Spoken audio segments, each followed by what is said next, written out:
제가 계약을 할 때 간과했던 것들이 있더라고요. 월세 두세 달치를 그냥 날리는 거죠. 몇백만 원을.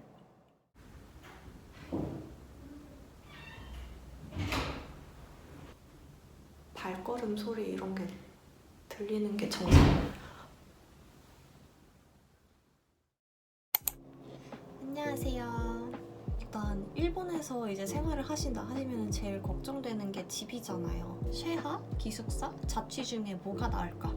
이 세 개를 다 해봤거든요. 쉐하도 살아보고 기숙사도 살아보고 집 계약도 2번을 했었어요. 사실은.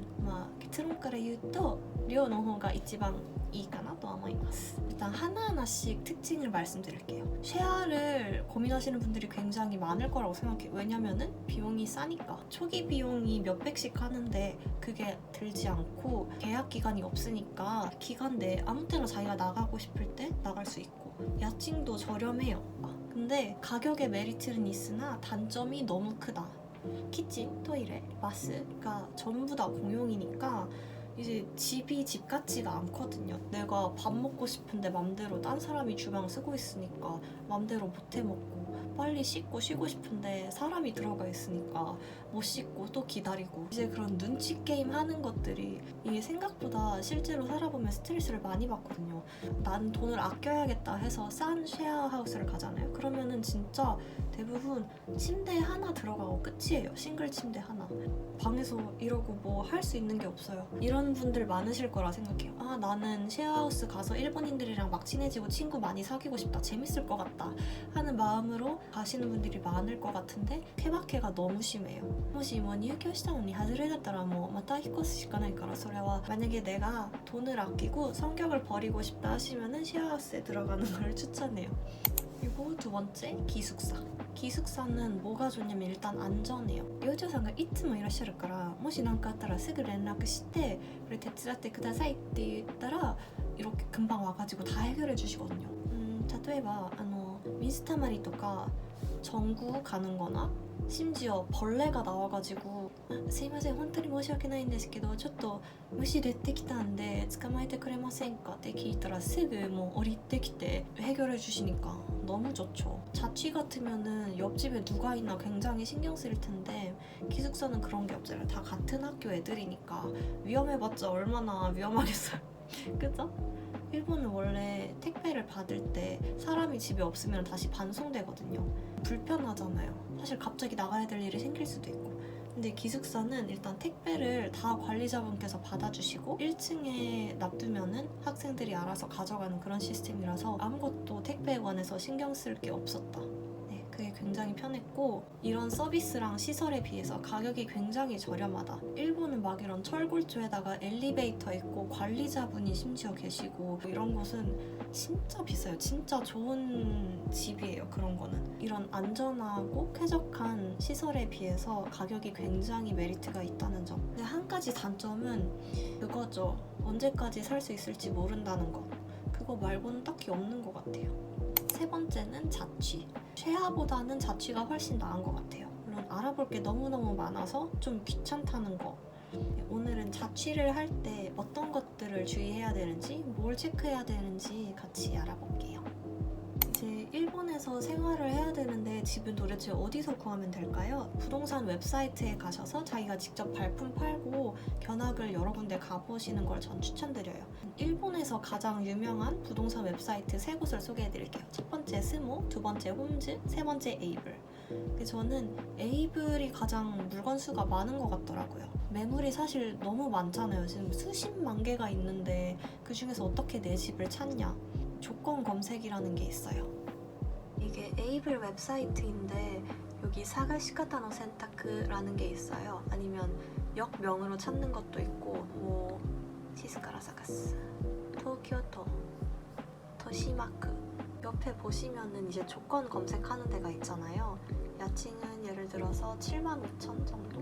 레깅나시, 원룸, 건축연도 10년 이내, 이런 식으로 시보리코무 하면은 물건이 몇 개가 나와요. 그리고 두 번째는 구하는 시기인데요. 집은 언제 구해야 되냐?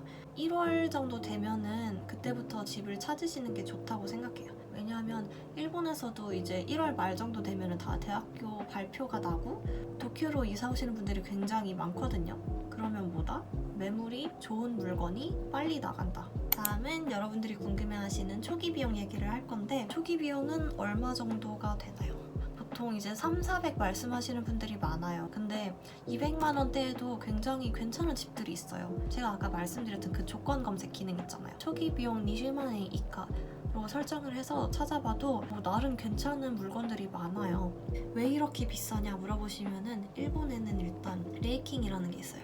빌려줘서 고맙습니다 하고 집 주인한테 주는 레이킹, 사례금, 야칭 1ヶ月분 또 은하지. 외국인으로서는 굉장히 참신한 돈 쓰는 방법이네 라고 생각을 했어요. 그리고 두 번째는 시키킹. 이건 약간 보증금 같은 개념인 것 같아요. 시키킹도 야칭 1ヶ月분, 나중에 클리닝비를 빼고 돌려받는 금액이 시키킹이에요. 근데 이 클리닝비가 한 3,40 해요. 야칭에서 3,40만 원 빼고 돌려받는다고 생각하시면 돼요. 무슨 청소를 40만 원어치를. 그리고 그 다음은 중개수수료. 중개수수료도 보통 야칭 1ヶ月분, 그러니까 그 이하, 야칭의 55% 이런 식으로 하는 것도 많고요. 이벤트 하는 것이 있어요. 중개수수료 0원입니다. 무료 이벤트 이런 집도 있어요. 그래서 상시 인터넷을 찾아보면서 확인을 해야 된다는 게 좀 귀찮긴 하지만 최대한 아낄 수 있는 게 좋죠. 그 다음은 열쇠 교환비. 열쇠 교환비가 한 1만 엔ぐらい가나. 열쇠 만드는데 또 돈이 드신대요. 정말 하나하나가 돈이랍니다. 다음에 확인하셔야 될 거는 수도, 전기, 인터넷이 설치가 돼 있나 안 돼 있나. 저도 이번에 집을 계약하면서 처음 알았는데 수도나 가스나 인터넷을 설치하는데 공사를 해야 되는 집이 있더라고요. 일본은 또 수도회사, 가스회사, 인터넷회사 다 따로따로 있으니까 자기가 이렇게 다 찾아보고 가장 싼 곳에 연락을 해서 계약을 해야 돼요. 얼마나 귀찮아요. 일본에서 이렇게 사람을 다 따로따로 불러서 공사를 받게 되면 인건비가 또 나가요. 전기, 가스, 인터넷 다 공사해봐봐요. 갑자기 100만 원이 훅 사라질걸요? 근데 이런 거를 다 일일이 자기가 해야 되는 집이 있고 아닌 집이 있어요. 그 다음은 층수. 몇 층에 살아야 될까요? 저는 1층에 사는 사람은 별로 못 봤어요. 2층 이상으로는 무조건 살아라. 여자면은 3층 이상이 좋다고 들었어요. 집이 좁으니까 빨래 같은 거는 베란다에 널잖아요. 내 빨래가 보이면 싫잖아요. 또 여자 혼자 사는구나 생각하면 위험할 수도 있고. 그래도 1층이 싸니까 1층 가도 되지 않을까 하시는 분들은 나는 캠핑이 좋다, 나는 이런 자연 친환경적인 벌레랑 아침에 일어나서 하이 하시는 게 좋으시다 하시면 1층도 괜찮아요. 위로 올라갈수록 벌레가 없고 소음이 없다. 그 다음에 확인하셔야 될 거는 방향.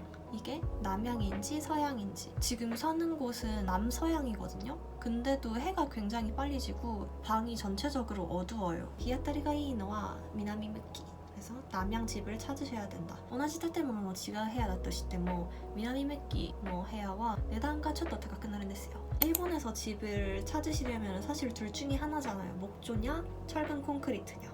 무조건 이건 철근 콘크리트. 사람답게 살고 싶으면 목조는 옵션에 없다고 생각하시면 돼요. 훨씬 상상도 못할 정도로 소음이 심하고 벌레도 진짜 1월인데 나오고 추워요. 제가 저번 브이로그에서도 막 춥다고 오들오들 떨면서 집에서 위에 3겹 밑에 4겹 입는다고 말씀드렸던 것 같은데 그거보다 훨씬 추워요. 목조를 피해야 되는 이유는 지진이 나면 목조가 굉장히 이게 심하다 하더라고요. 유래가 엄청 심하대요. 저는 이 철근 콘크리트 집에서 살 때도 한 3도?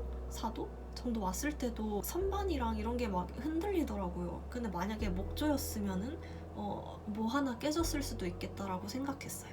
두 번째는 화재. 화재도 제가 무서웠던 게 만약에 옆집에 화재가 나면은 그게 순식간에 우리 집으로 바로 올 수도 있는 거예요.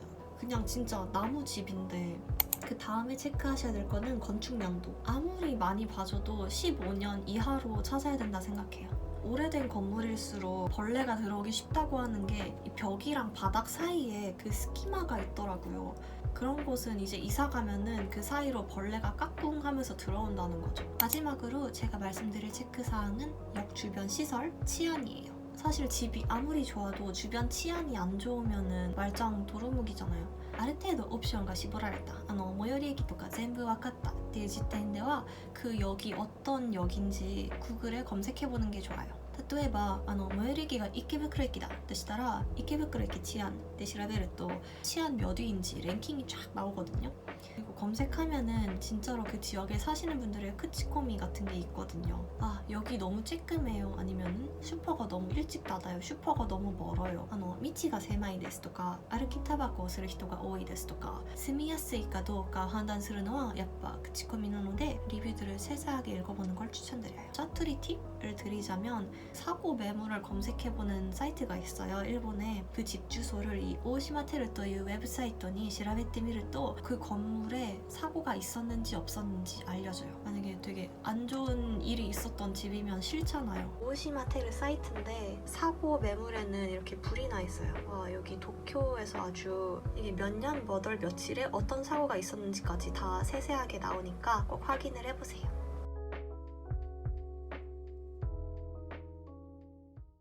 여러분, 제가 드디어 사라이슈니引っ越す ことになって한번 커튼 길이를 재려고 새 집에 가고 있어요. 안 떨려. 여기 집이 너무 예쁘지 않아요? 집 앞에 이렇게 화천이 있거든요. 오늘 너무 예쁘게 이렇게 들어오자마자 나무 냄새가 확 나는 목조거든요. 이 집을 고른 이유가 여기가 햇살이 되게 잘 들어와요. 지금이 해지기 30분 전인데 제가 지금 사는 기숙사는 진짜 엄청 어둡거든요. 이때쯤 되면. 네, 근데 지금 딱 보니까 약간 마음에 안 드는 거는 제가 커튼 길이를 재려고 줄자를 바닥에 이렇게 댔거든요. 근데 여기 위로 거미가 올라오는 거예요. 여기 벌써 주변에 더럽죠? 여기 벌레 죽어있고 이런 스키마가 여기도 다 뚫려있고 네, 목조고 좀 오래된 건물이라 듣긴 했는데 틈이 굉장히 구석구석에 많이 보여요. 이러면은 여름에 이제 벌레 폭탄이라는 거. 집 앞이 굉장히 일본틱하고 예쁘긴 한데 벌레 장난 아닐 것 같죠? 심지어 집이 바로 앞에 있네.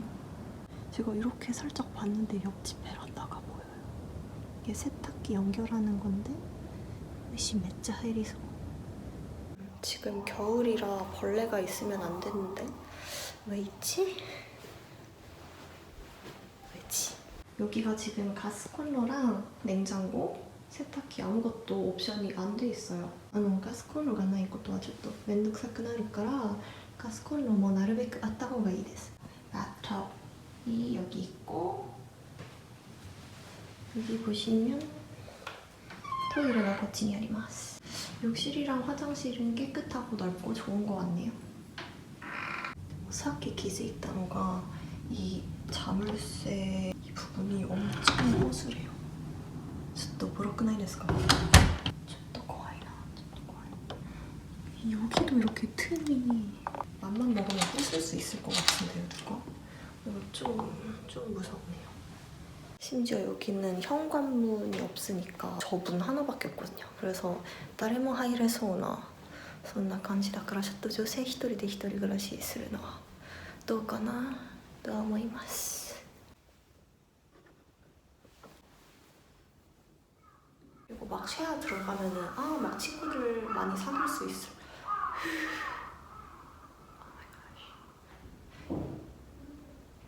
이게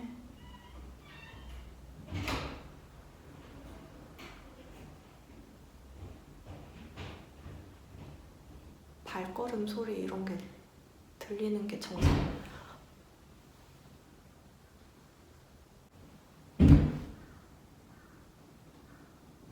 보니까 집 앞에 이렇게 강이 있어가지고 더 벌레가 많은 것 같아요. 어머, 근데 브이로그 찍기는 너무 이쁘다, 그죠?